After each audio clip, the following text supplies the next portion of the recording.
మిత్రులందరికీ యువజన దినోత్సవ శుభాకాంక్షలు. ఈరోజు స్వామి వివేకానంద పుట్టినరోజు.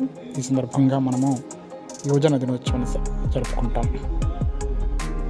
అలాగే నా వెనుక కనిపిస్తున్నటువంటి స్టాచ్యూ బుర్గంపాడులోది. నేను బుర్గంపాడులో పనిచేస్తున్నటువంటి రోజుల్లో దిగినటువంటి ఫోటో ఇది. ఈ విగ్రహాన్ని ఏర్పాటు చేయడానికి ఆనాటి హెడ్ మాస్టర్ అయినటువంటి రామేశ్వర గారు చాలా కృషి చేశారు.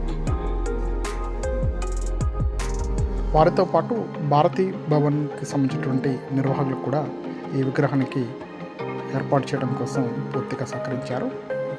క్షమించాలి, వారి పేర్లు నాకు ప్రస్తుతం గుర్తులేవు.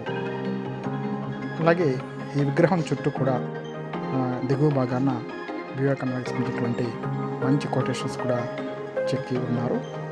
అలాగే నేను ఖాళీగా ఉన్నప్పుడు చాలా సందర్భాల్లో విద్యార్థులను స్టడీ అవర్స్ కూర్చోబెట్టినప్పుడు ఆ విగ్రహం కింద ఉన్నటువంటి కూర్చోవడానికి మంచి మెట్లాంటి ఉంటుంది. అక్కడ కూర్చున్నటువంటి సందర్భాలు చాలా ఉన్నాయి. ఈ ఫోటో చూసిన ప్రతిసారి కూడా అవన్నీ కూడా గుర్తుకొస్తుంటాయి.